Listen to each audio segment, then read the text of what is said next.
and welcome to the 20th BOH Cameronian Arts Awards on set. My name is Miriam, and joining me today are the nominees for the Best of category. On my right is Puay Tin, from Mortal Man to Monologues. Chi Hoe, from Spice, Magic and Mystique by the Young KL Singers.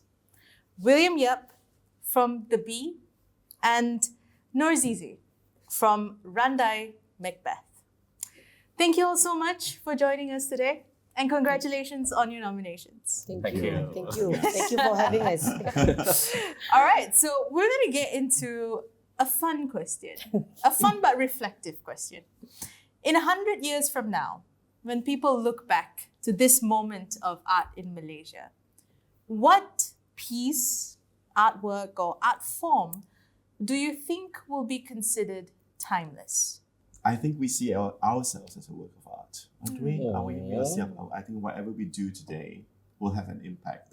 We hope that what we do today, our creative energies that we do today as a collective will have an impact on, hopefully, 100 years from now. Yeah. And I think we see all ourselves as creatives within this. It's a symbiotic industry. It's an ecosystem. I think it's humanity, and it's a beautiful thing, like art. Yeah. And I hope that whatever we do today will have an impact in the future. Yeah, I think musical theatre and traditional theatre, I think it will expand. Yeah. Although maybe let's say we think that traditional might be dying. I mean, it's also in the condition of dying, but it's still surviving. It's still maybe once a year they have 2 or 3 productions. As you say, wine kulit. It's still like people wants to see. Yes. In I think in the future. Yes. And also I believe musical because Malaysian, we have this music, dance, story, a little bit of emotion, crying, and dramatic, Yeah. Especially I think music will be, legend. Yeah. And And they're all very entertaining. I think Yeah. this entertainment should be one of the options that we need to have in the future. Yeah. Puay Tin, yeah. I think whatever is performed live will carry on, but not in the way as we know it right now. Yeah. Yeah. It will be completely, there will be traces of what we can see right now, Yeah. but it will be a transformed art form. Yeah. But I think it will be live. I think in 100 years, we will be sick of things being generated by computers. Yeah. and AI, technology. digital. I think Yeah. the human being Yeah. will come back and be valued again. Yeah. True. That's my hope anyway. Wow. And I think how all of you in your responses have brought it back to perhaps one thing in common, and that is all of us as artists and creatives, we place building blocks, that people can take and see evolve and grow and hopefully keep in whatever form it evolves to. So thank you for sharing that. Let's perhaps go in a little bit more into your individual works. Zizi, I would like to focus on your work with Randai MacBeth. Okay. How do you think that this fusion between Western and Nusantara traditions, did it enhance the story, or did it change it? How did it change it, perhaps? To be honest, I cannot predict the reaction because when you in a laboratory making fusion this stick that maybe we put it, maybe put that, and is this the reaction from the audience itself give me the answer of the particular work, and by having here, and what I would like to actually to innovate on the length of traditional theatre. Yes, we can use Western stories, and for Shakespeare, of course, I did the adaptation of the script, and of course, MacBeth is very elaborate with a lot of scenes, and my challenge as an adapter became more crucial how to end because for example when we work in Randai, let's say we need to have only 13 or even 10 sequences, I should say, and how can we insert MacBeth into this 10 sequences, 10? yes. Very, very challenging. Yes. So that's how at the end I try to not appearing all of the characters, but the story is still there.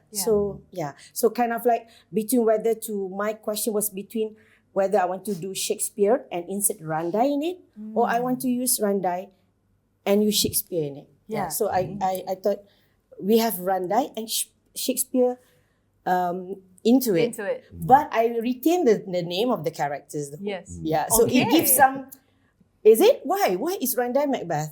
But I say I want the audience to still aware. Yes. This is the adaptation. And maybe you feel strange thing. Yes, I want them to aware. Yeah. Let's see how it can be fused or not. Yeah. Why MacBeth? What was it about MacBeth that you wanted to select that piece?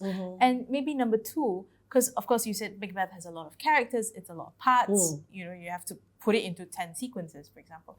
Could you talk to us a little bit more about that process? I choose MacBeth because Randai is very matrilineal.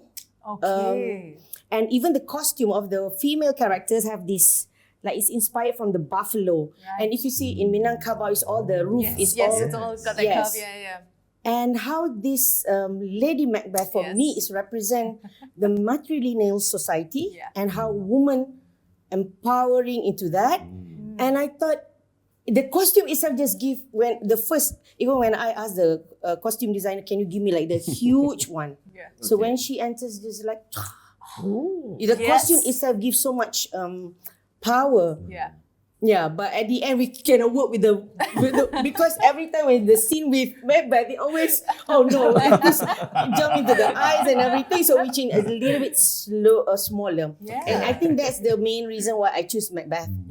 And the process actually the hardest part was because none of the production team know what's going to happen except only me in my mind. Because I'm the one who proposed the idea. And when I write the script, that's the main challenge. And when I want to transfer into the scene, every time work with the choreographer, not as what I want in my mind. So the choreography keep changing. I think they also get fed up that I never. Yeah, and because some of the scene, the challenge is how can we change this scene using the body? Because in Randai itself, they just have the silat, the martial arts, and finish. But I extend a little bit into giving them I want the silat, the anak-anak Randai also become like Greek ensemble. Where they also have usually it's all in a circle. It's I explore with my team, the guru of this Randai. Can we also make some choreography telling the story, for example, because or else just in a circle. For example, when Macbeth is going to kill Duncan, we try to make the choreography. So the choreography itself, the Randai itself also innovate. It's part of it's also like we have to create. So that's why I cannot guarantee. Like when you direct something, it's going to be a good one. So but this one is really really work in the studio when try to get. And so I hope it's also experiment actually from these two forms, from Shakespeare text itself and from the not authentic, because people sometimes say it's the original is supposed to be like this. And I thought why can't we just enhance a little bit and try. Only the audience will know, okay, it's okay or it's wrong. If it's wrong, it's fine. It's because in arts there's no right or wrong. But I think if you want people to enjoy the traditional art form, something should be a new, have to inject something and somehow. Innovation. That is actually really, really cool. Thank you. Okay, enough. As a framework in itself. And I think this innovation, injecting, testing out experiments is something that I think Puay Tin, you have put in your work and practice with Tikam Tikam. And watching that come into play at Mortal Man 2 Monologues. Can you tell us a little bit about your personal process with Tikam Tikam and how it has shaped your artistic process, reflecting on Mortal Man? So, Tikam Tikam is really a concept, right? Where basically Tikam Tikam just means like chance.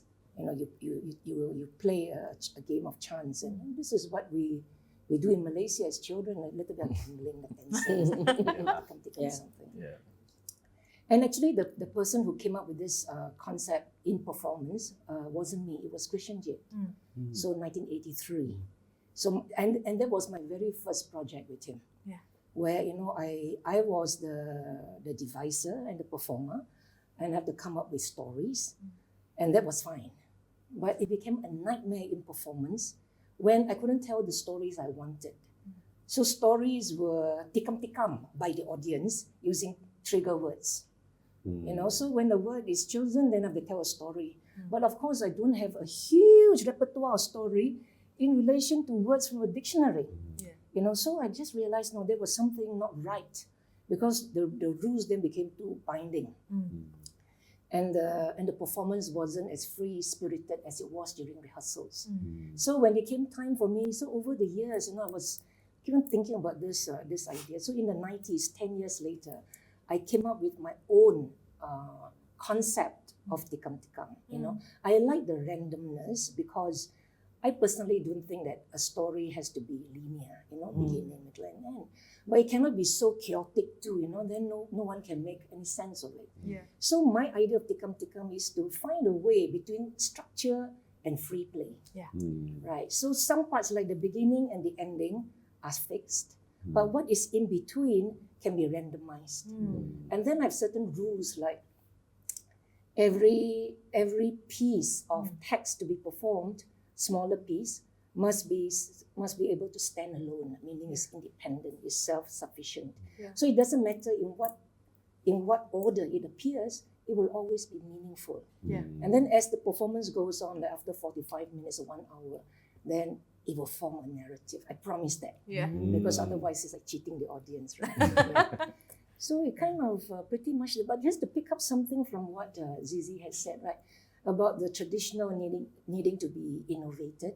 I think the contemporary too needs to be innovated. Yes.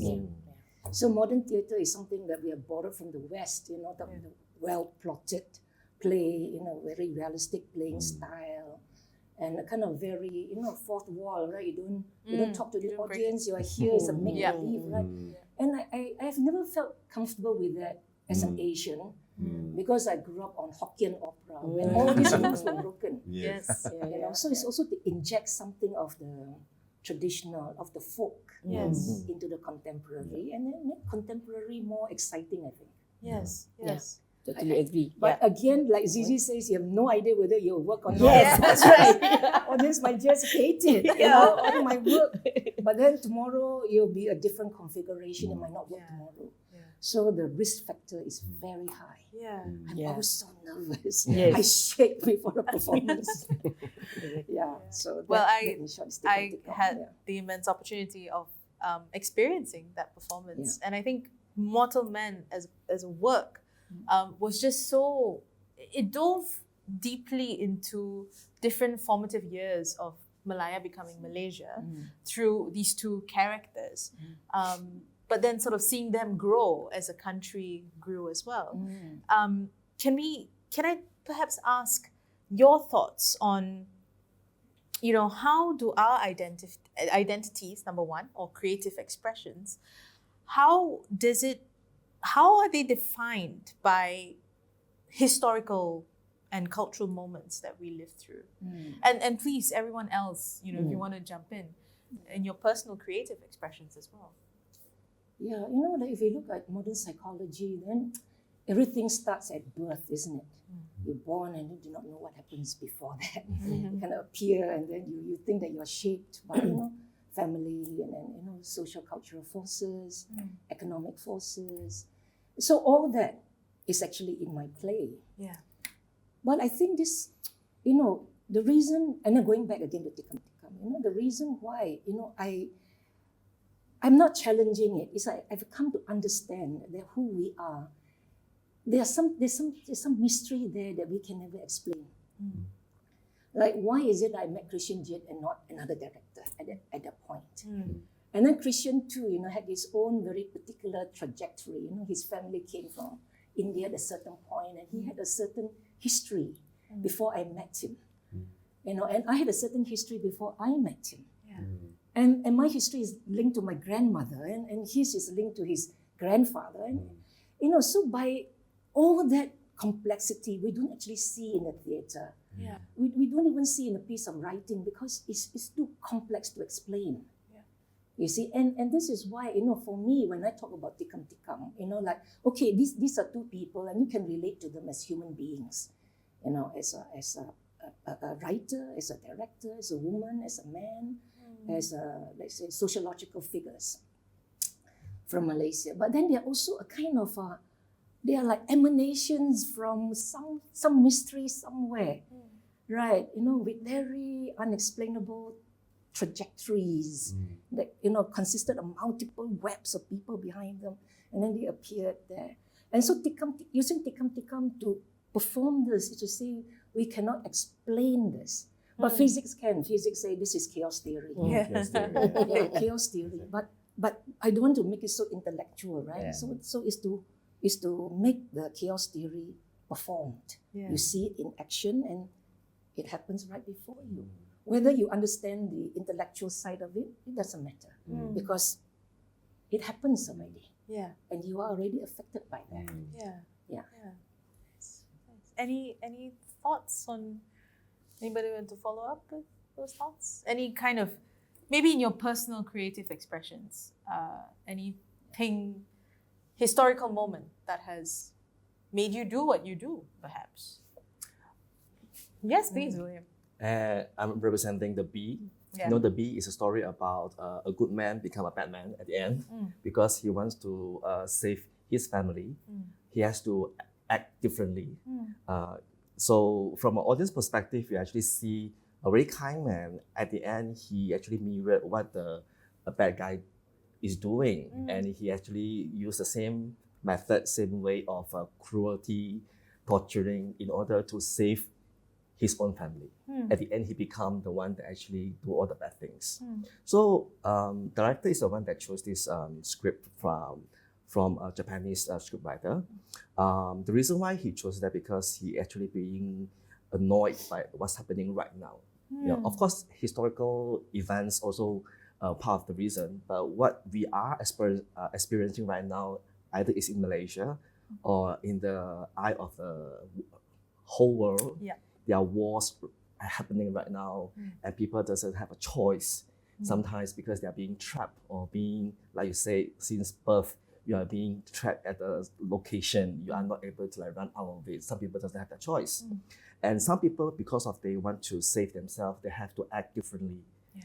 They're supposed to be a good person, but because of all these events that is out of their control, out of his or her universe, but he have to react to it. Yeah. And the way they react is not the way that they want it to be, but because of the circumstances and all the factors, and they have to act in a way that we see, oh, they're actually bad people. Yeah. But they are not in the beginning. They're being forced to do that. So the story of the bee actually reflects all this. So this is the creative. Why we chose that script, and we're happy that it's being staged. Yeah, no, thank you for sharing that. And since we're speaking about the bee, what character, if you could step into a character's shoes, which character would it be and why? I want to have the main character wives. Okay. Why? Because the character name is called Ido, Okay. Japanese guy. Yeah. I told you he is a very common man, normal man, has a family to raise, and he really go and work very hard to get a good house, present for his boy and so on. But one day when he's being challenged by a prisoner that escaped, he has to do something to save the family. So in the story, when you are an audience looking at the story when it happens, you will always think that if I was him, will I act the same way or not? Will I be like the character to continue mirror what the bad guy is doing so that I can save my family by torturing the bad guy's family? But sometimes you have no choice. To him, it's like no choice. He only has this house environment with the knife, the television, with a wife and a son in the family in the house of the bad guys. He has to do something to them so that the bad guy will release his own wife and son. Then the problem is when all these good guy being forced in an environment that you have no choice. Or from his perspective, he said he has no choice. If I were him, will I act the same or not? To me, of course, I think there is a lot of options that you can go for. Yeah, you can choose to stop everything and go for the right way to do it. But what are the right ways? Are the right ways the right ways? Yeah. You see a lot of cases in Malaysia. Yeah. You will see. I cannot name them. Yeah. Sensitive here. Tapi when you know some party they are not able to help you, or you know that the justice is not the justice that you know, probably you want to act differently in order to get what you want. So it's really a thought-provoking piece. Yeah, when the audience see it at the end, people when they see the main character Ido is cutting the finger of the wife and the sons, everybody's just like, oh, shock. Yeah. But we really want to create these kind of scenes for people to get shocked, and then they will start thinking about why. Yeah. Yeah. Are there options? Are there any other ways that you can do in order to make this work better? Yeah. Yeah. So yes, I want to be the main character. Okay, good. Ido, yes. Yes, Ido. Thank you. So yes, all three of you have kind of talked about, characters and how they embody all these very human perspectives and human stories. Yes. And then you kind of go like, what is the right decision? But when we come a little bit into music, indeed with Spice, Magic and Mystique, we play a lot more into culture. I think culture is the main focus. So what role does folklore and traditional music play in shaping identity and understanding culture? Can it be a bridge or a barrier in connecting generations? Actually, in the creation of and in the curation of the music that went into this concert, I started to read about iconography, the different cultural practices and folkloric practices, even rituals from across Southeast Asia. I spoke with several anthropologists, I spoke with musicologists, and it was amazing how in each, no matter where we are, whether in Indonesia, the Philippines, or in Malaysia, Singapore, it's a reflection of who we are as individuals. And when I talk about Spice, Magic and Mystique, I was actually trying to explore, the different, if I were to take like a tableau of scenes of a normal everyday person, there's our lives are charted by events. You're born and then you die, and in between there's so many other things. You have festivals, harvest festivals, you have marriages, you have conflicts, you have wars, you have disagreements. There's a time of coming together and a time of growing apart. So, and I think the music is a reflection of that. It's about people, and no matter where you come from, as an expression of all these different incidents or happenings in the life, we are all the same. And I think the preservation of that, for example, we did a piece in Monologues. We did it's a very 5-minute glimpse. Then we did a rain dance, a chant from the Philippines, and then we did the Tarian Seman from Aceh, and so it's all about an expression of faith, an expression of questioning, an expression of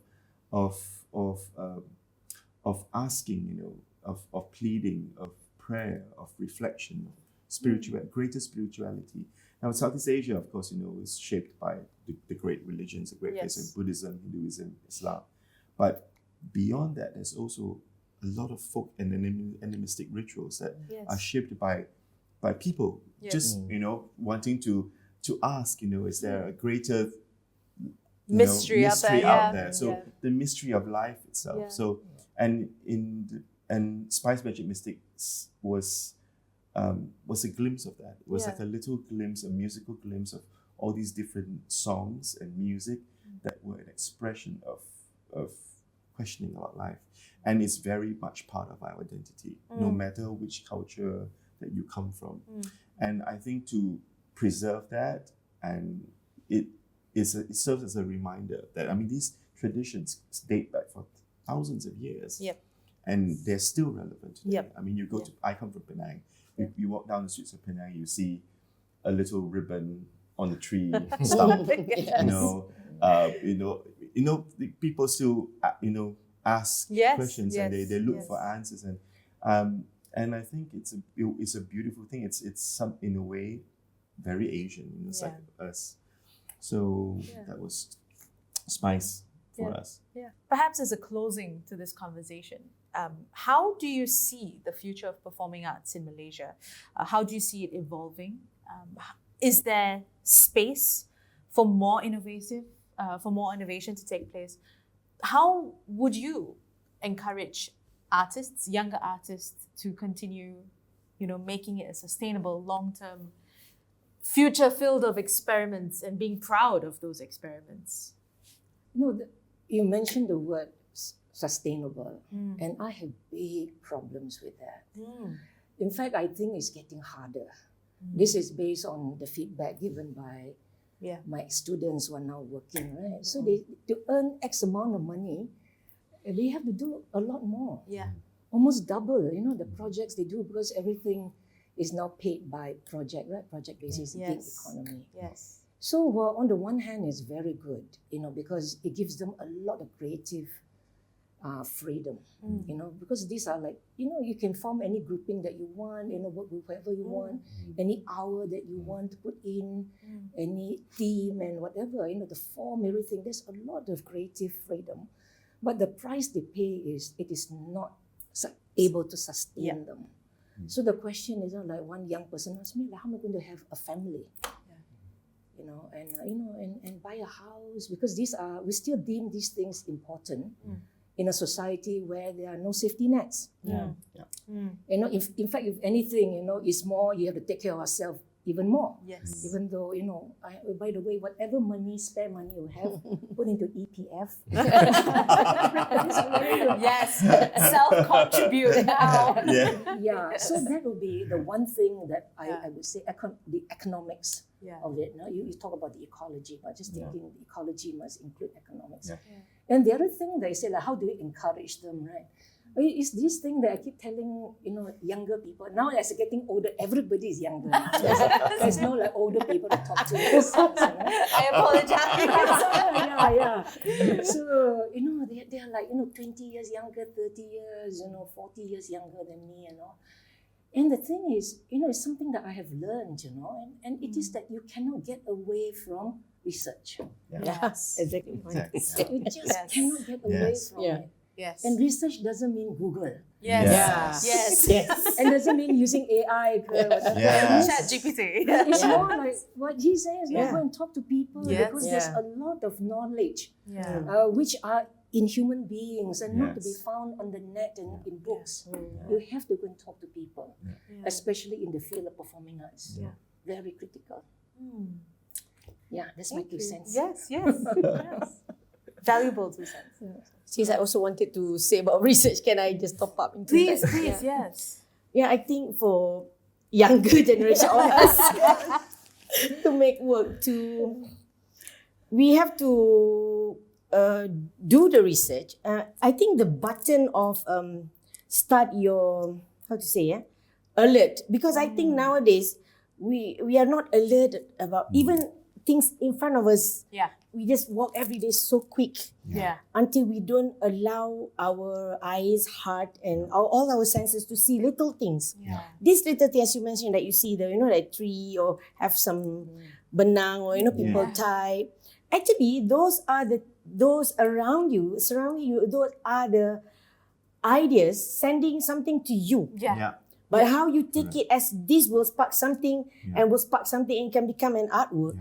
That is actually also a research. It's like first aware of what's surrounding around you. And I think read and ask people, please. And sometimes people just think, I want to do this work because I want to this. Yeah. I want to say something. I want just to rebel. But what makes you want to rebel or want... And how your work can actually say something about your... Yes. It's not about, this is yang... Yes. Or buka baju, cakap mencarut, or say all the bad words. I think the young people always think that, that's art, innovation. Yeah. That's contemporary. That's viral. Yeah, that's viral. Exactly. I was thinking, like, when I just graduated from Aswara, and I saw this buka baju scene is there. Yeah. So now if my student do that, I feel like it's nothing. Yeah. So for example, that's an example. So when people talk about that viral thing, that scene, the production has this viral, a sensual scene, or they say these 5-letter words. Yeah. So meaning people don't talk about the quality of your artwork or discuss about more. People say about this sensual. That's why, because you just make works from your heart without really think thoroughly about what you can contribute more Correct. to the surrounding, to the, of course, to the nation. Yeah. When you talk about historically, sometimes, for me, what makes we, all of us have different works. And I think that's what we want in the future. Yeah. We can create the varieties of works and the interconnections between more. We can just collaborate. Belum lagi ada this one, if let's say betul-betul collaborate, like Chinese Indian art form betul-betul mix. It's just taking actors who multiracial, for example. Yeah. Belum ada lagi, let's say Bharatanatyam campur dengan Mak Yong. Yeah. In the future, we can do that. But siapa yang nak buat? Who have that kind of idea and have the courage to so that's why you have to think. And I think questioning about, go back to your roots. If Puay Tin or Chinese Hokkien opera. Hokkien opera.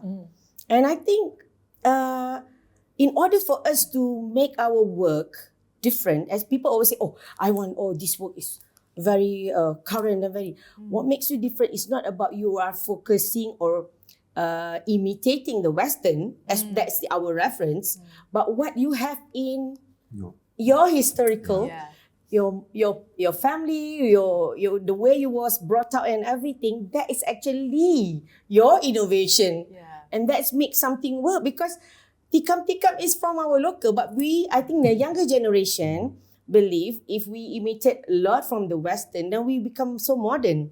And we have the identity. But identity actually, when you look back into ask question and understanding who you are, what's your family and your surrounding, and makes the work is Malaysians. And that is something what I have in mind.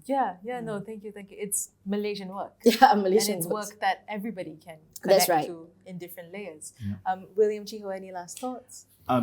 I just remember my teacher told me, like, if you want, like you said, works are going to be a lasting legacy, are going to be the works that are going to have a deep impact on, not just on just like a gimmick, like a temporal, but something that like really questions about, that's relevant, that's provocative, that stimulates, that inspires, that asks questions about, Who we it's are, not only just on a temporary, short-term, phase, but something that really questions like our true self. Yes. And that's sincere, that's sincerity.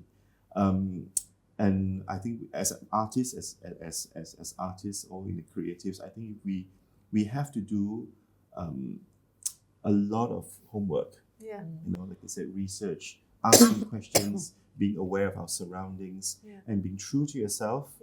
And I think that sincerity that comes across, that is going to be very, very powerful. That's quite timeless in that way. Sincerity. The young people, please look at what you can do now. You have all these social media, you have all the resources that we might not have in the last time. Make use of them to see how you can help the performing arts go further, reach wider audience. I think that's very important. So that these both side of people can come together. We can do more great show. No, thank you so much for sharing that, because it's not just, on the one hand, yes, it's works that are properly researched but come from a genuine place that talks to timelessness, but also sustaining the economics of things. Correct. Comes a lot from proper management and applying different kind of business models to look at it. Well, thank you so much. This has been so incredibly informative. Thank you for joining us. Congratulations once again on your nominations. Thank you for the work that you do. Thank you so much. And thank you for listening. We'll see you next week. Thank you. I said next week. We'll see you next time.